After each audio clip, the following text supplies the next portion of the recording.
Merhaba sevgili dostlar. Hüddam İlmi serisi sohbetler yaklaşık 6 ay önce bu kanalda başlamıştı. Ve videonun başlığından da anlaşıldığı üzere bu sohbet bu serinin son videosu. Bu videolarda her daim şu vurguyu yaptım.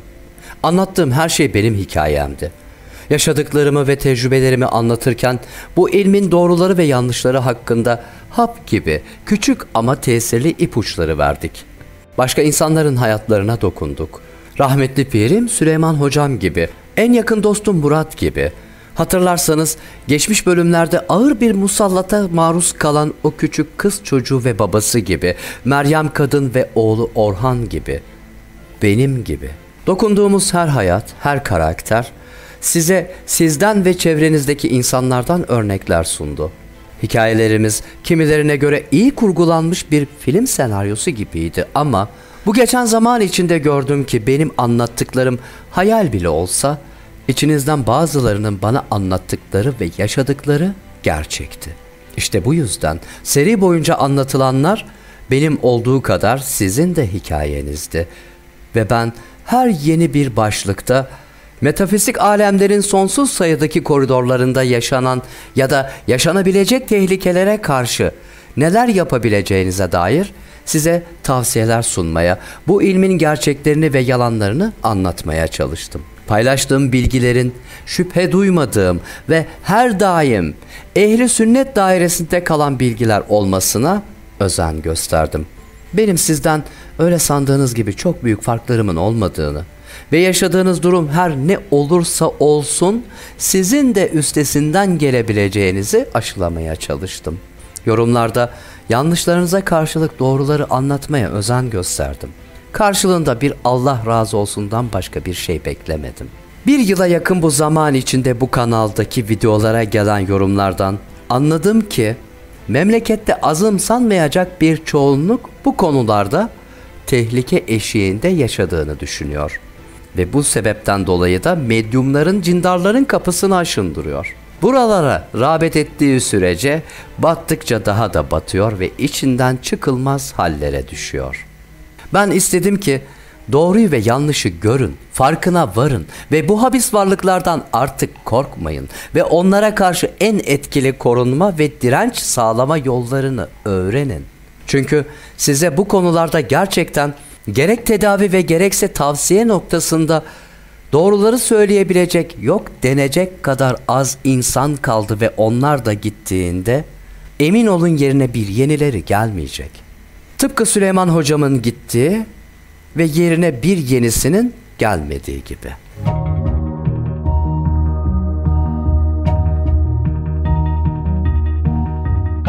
O benim kaderimdi. O benim nefsimi hırpalayıp yola getiren, ruhumdaki cevheri ilmek ilmek işleyen yegane kişiydi. O, ruhani alemlerin temsilcisi, ulvi bir cemaatin üyesiydi ama o cemaatin yeryüzünde herhangi bir adresi ya da topluluğu yoktu. Süleyman Hoca bana insan olmanın ne demek olduğunu öğretti. Önce haddimi, sonra Rabbimi bildirdi. Haddini bilmeden Rabbini bilemez. Önce nefsimi, sonra ruhumu işledi. O zamanlar bana bir azap, bir işkence gibi gelen uygulamalarıyla bendeki beni fark etmeme sebep oldu. Öyle ki artık tabiri caizse çalışmalarımda daha üst seviyelere çıkmanın zamanı gelmişti.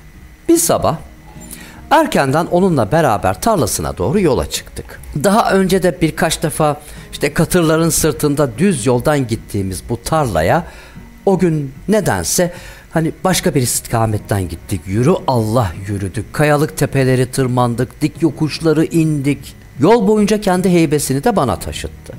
Ve ben sırtımdaki heybenin ağırlığı altında ezilip ona yetişmeye çalışırken şuna bak ya, eşek dolduk en sonunda. Hayır yani ne doldurdun bu heybeye bu kadar arkadaş? Alt tarafı dağ başında bir tarlaya gidiyoruz. Taşı belim ağrıdı diye içimden söylendim durdum.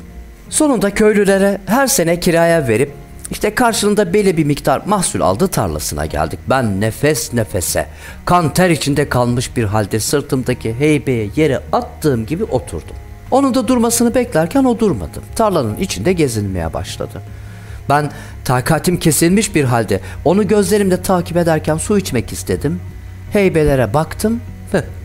Heybelerde su yok.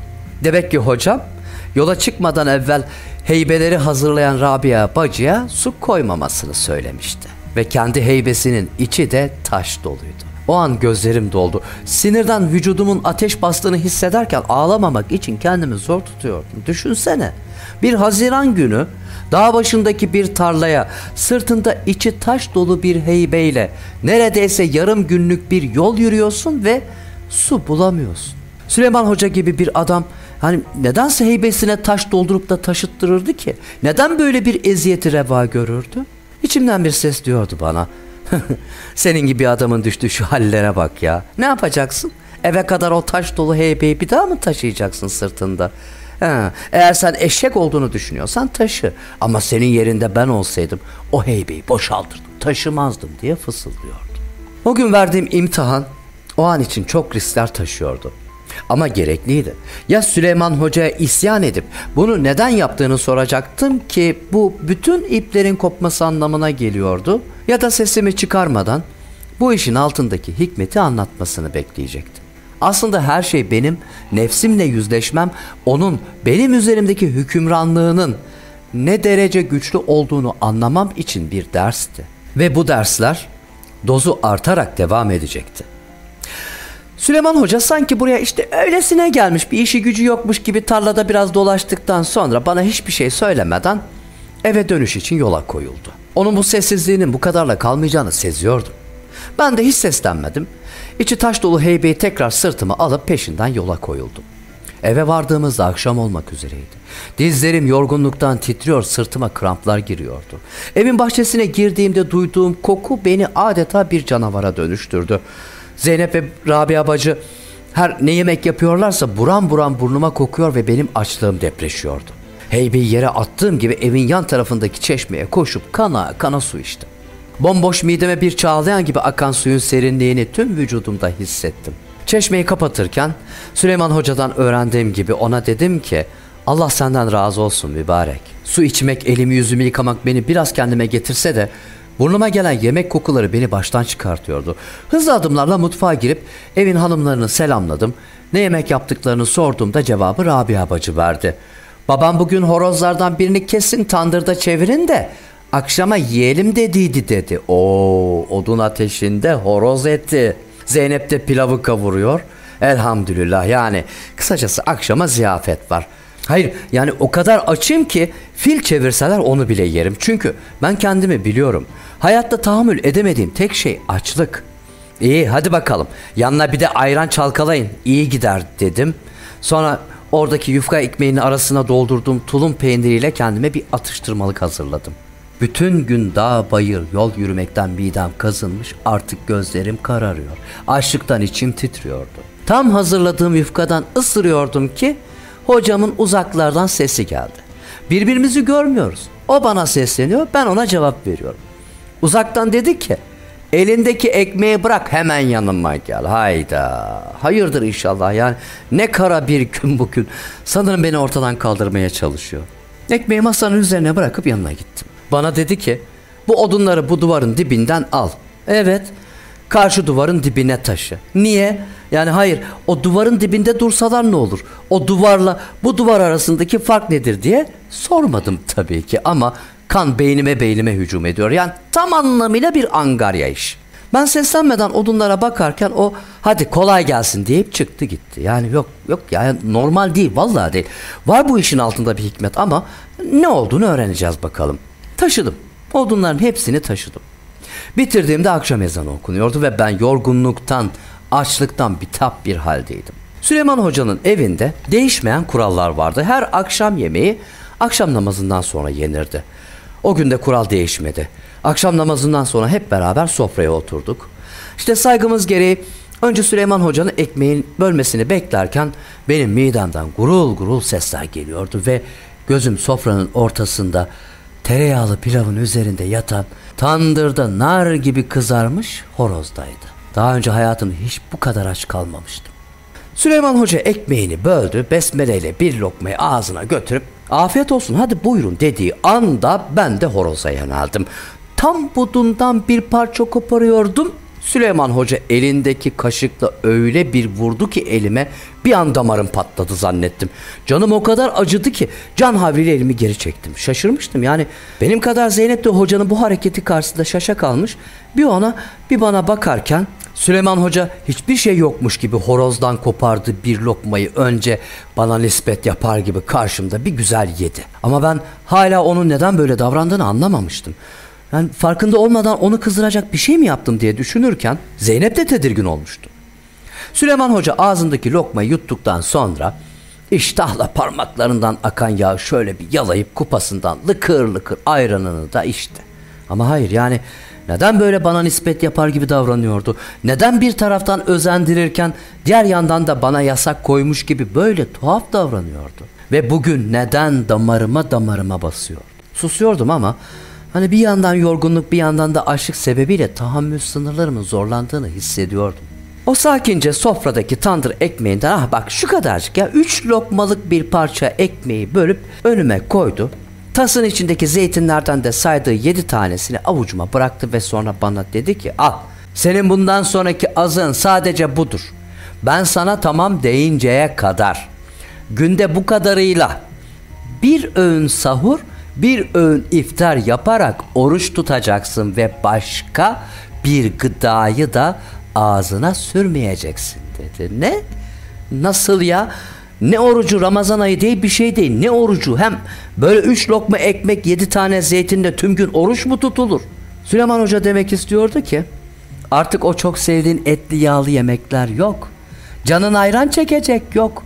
Tatlılar çekecek, o da yok. Canın çekecek kuru fasulye pilav, evet onlar da yok. Turşu yok. Yemeklerden sonra hanımının yapıp getirdiği çaylar, kahveler, börekler, pastalar, zengin sabah kahvaltıları, sucuklu yumurtalar, tereyağlar, ballar yok. Peki ne var? İşte sadece şu 3 lokma ekmek, 3-5 zeytin. Peki ama bu derece ağır bir diyet ne için? Ben şok olmuş bir vaziyette ona bakarken o istifini hiç bozmadan horozun etinden kopardığı esaslı bir parçayı gözlerimin içine baka baka ağzını şapırtata afiyetle yiyordu. Yok ya, yani hani bu adam bugün benim üstüme geliyor, dayanamıyorum artık. Bir insan bir insana bunları neden yapar? Böyle ağır şartlarda bir oruç ne işe yarar diye düşündüğüm anda o beni şok eden cevabı yüzüme vurdu. Dedi ki haklısın, taş taşımak eşeklerin işidir ama ilim taşımak da eşeklere ağır gelir.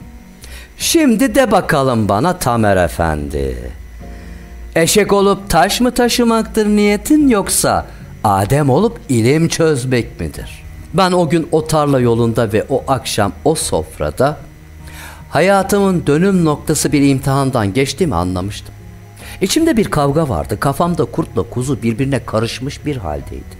Eşeğin sırtındaki taş nefsimi ve o eşeğe ağır gelen ilim de nefsi terbiye eden orucu temsil ediyordu. İçimden yükselen bir ses hocanın sorusuna itiraz ederken bana da isyan ediyordu. Bir elimdeki şu 3 lokmalık ekmeğe, zeytinlere, bir de hocaya baktım. Biliyorum yani hocamı daha önce hiç böyle hani etli yemekler yerken, pilava kaşık sallarken böylesine iştahlı görmemiştim. Numara yapıyordu. O hiç yemezdi çünkü. Kendisinin yıllardır bu diyeti yaptığını bilmesem hani altında başka niyetler arardım.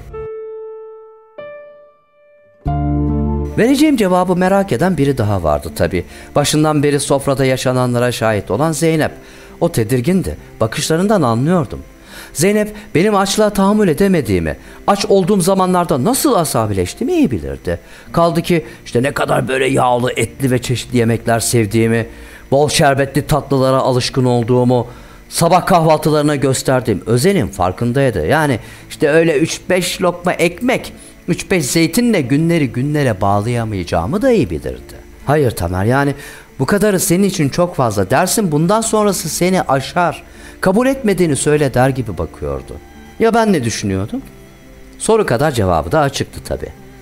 Ya artık her şeyi burada noktalayıp pirimin biri olmaktan vazgeçecek, nefsimin yükünü bir yük hayvanı gibi bedenimde taşımaya devam edecektim.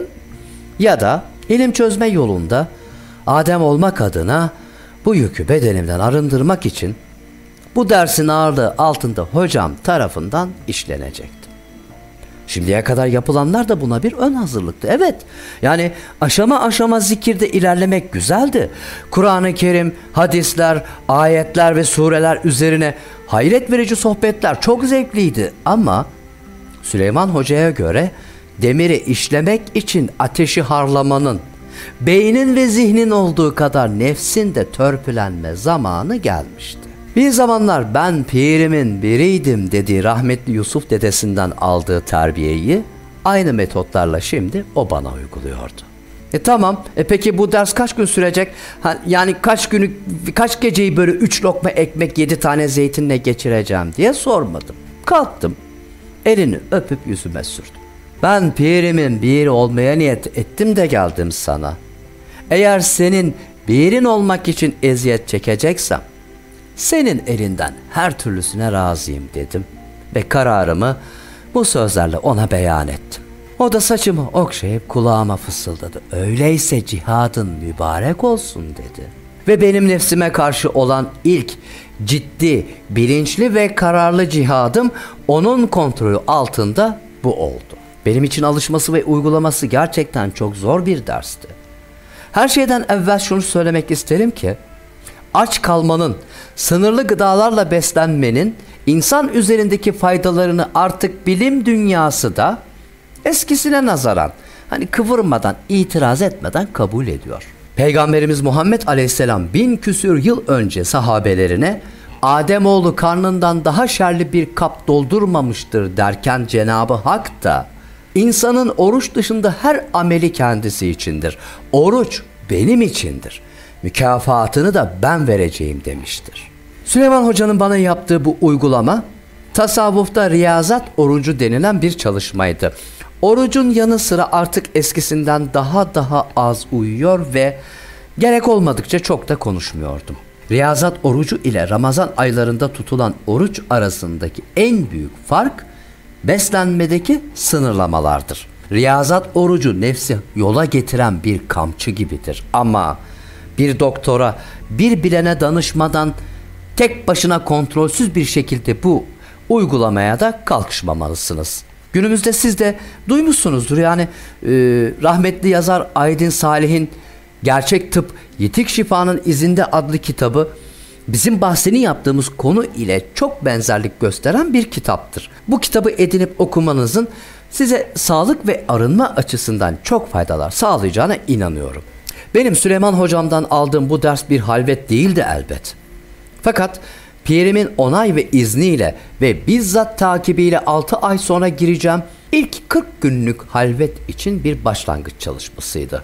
Bu 6 ay boyunca Süleyman Hocam beni bu halvet için hazırladı. İlimlerini, sırlarını paylaştı. Amelim için bana Kur'an-ı Kerim'i her daim rehber olarak öğütledi. Nefsimin pasaklarını, hayvani güdülerini törpüledikçe benim için her şey daha kolay olmaya başladı. Rüyalarım kadar fıtratım da değişti. Her değişim nefs menzilinde yeni bir mertebe demekti ve her mertebede zikrimi de yeniledi. Bana esmaların batını ilmini öğretti. Fıtrattaki açılımlarını, tezahürlerini, etki ve tesirlerini ve esmaların uyumlu kombinasyonlarını öğretirken dedi ki, hay dedi, ya kavi dedi, ya metin dedi. Daha çok şey söyledi.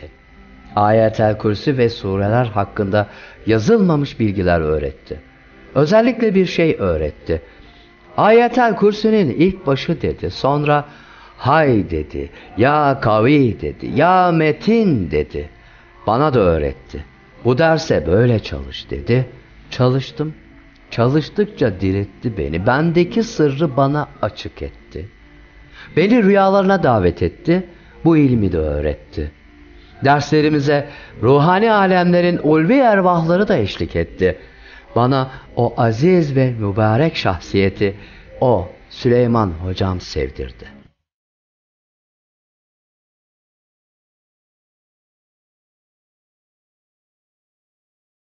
Bir Şubat günü, bundan 11 yıl önce Süleyman Hocam vefat etti. Neredeyse 90 yıllık bir tecrübe o gün göçtü gitti. Öldüğünde kızı Rabia ve ben ve Zeynep yanındaydık. Bir ara yatağından doğruldu. Odanın kapısına bakarak "Yavrum, Yakub'um" dedi. Anladım ki Azrail aleyhisselam onun canını almaya en sevdiği ve bu dünyada doyamadığı oğlu Yakub'un suretiyle gelmişti. Bir müddet gözleriyle odanın içinde hareket eden bir şeyi takip eder gibi boşluğa bakınırken heyecanlı ve sevinçliydi. Gözünden bir damla yaşın usulca aktığını gördüm. Sonra Süleyman Hoca, "Aleykümselam oğlum" dedi. Yatağına usulca uzandı ve kelime-i şehadeti büyük bir huzur ve rahatlıkla getirdi. Çenesi titrerken o Rabbül Alemin demeye çalışıyordu. Tuttuğum eli önce bir titredi, sonra gerilen bedeni ve titreyen elleri sakin bir refleksle gevşedi. Huzur içinde son nefesini verirken ağzından belli belirsiz bir "Allah'a emanet olun" sözü çıktı ve başı sağ omzuna doğru düştü. Allah'a emanet olun. Bu ne kadar güven verici bir sözdü. Rabia bacı içli içli ağlayıp Yasin suresini okumaya devam ederken ben ağlamamak için kendimi zor tutuyordum. Evin önüne çıktım. Bahçede bekleyen köyün ahalisine, muhtara ve jandarma başçavuşuna onun hakkın rahmetine kavuştuğunu ve oradaki herkese hakkını helal ettiğini söyledim.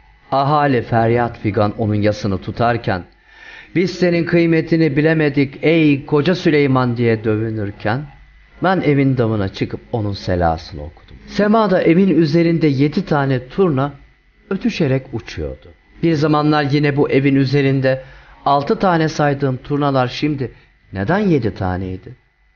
Belki de onlar zahiri gözlerin bakıp da turna gibi gördüğü ulvi ruhanilerdi.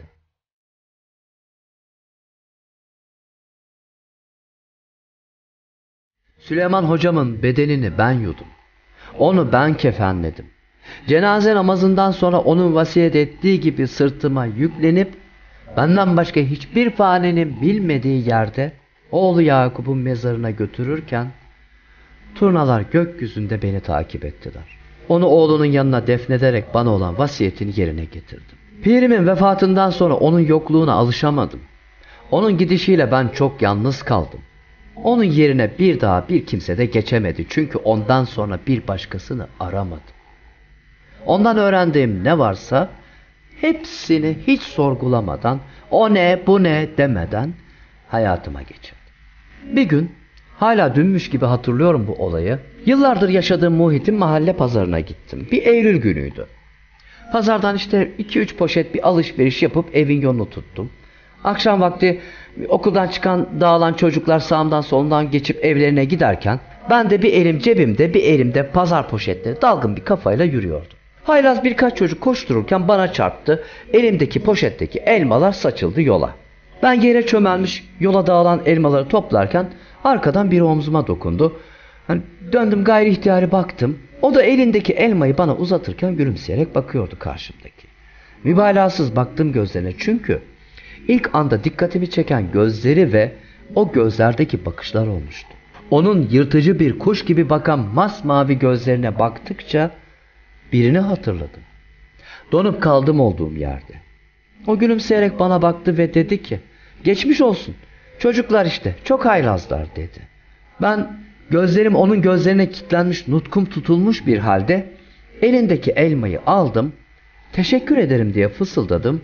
O gayet sakin bir tavırla gözlerini benden alarak semaya dikti ve dedi ki, "Önemli değil. Bir Allah razı olsun demen yeterli." İşte o an ben kendimi kaybettim. Elim ayağım boşaldı. O gözler ve bakışlardan sonra bu söz beni en hassas yerimden vurdu. Ben bu sözü ilk defa Süleyman Hoca'dan duymuş ve her daim onun yaptığı gibi karşımdaki insandan sadece bunu talep etmiştim. Gözleri, bakışları ve sözleri Süleyman Hoca'yı andıran bu 35-40 yaşlarındaki adam kimdi, neyin nesiydi bilmiyordum ama bir an gözümü kapayıp tekrar açtığımda o yoktu. Bir saniye kadar bir zaman içinde nereye kaybolduğunu bilemedim.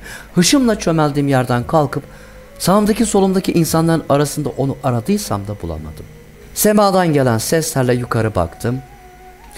7 tane turna güneşin doğduğu yöne doğru kanat çırpıyordu. Sakinleşip kendime geldiğimde yaşadığım heyecanın yerini bir huzur aldı. Güzel müjdeli bir haber almışçasına içimi bir sevinç kapladı. Ve ben bu kerametin altında yatan manayı ve sırrı oracıkta çözüverdim. Ve sevgili dostlar, ya hay, ya kavi, ya metin. Bu esma kombinasyonu her daim yoldaşınız ve sırdaşınız olsun. Ve bu kombinasyonun hayret verici şifai özelliklerine inşallah kısa zaman içinde değineceğiz. Bir dahaki sohbette görüşünceye dek Allah'a emanet olun, sağlıcakla kalın.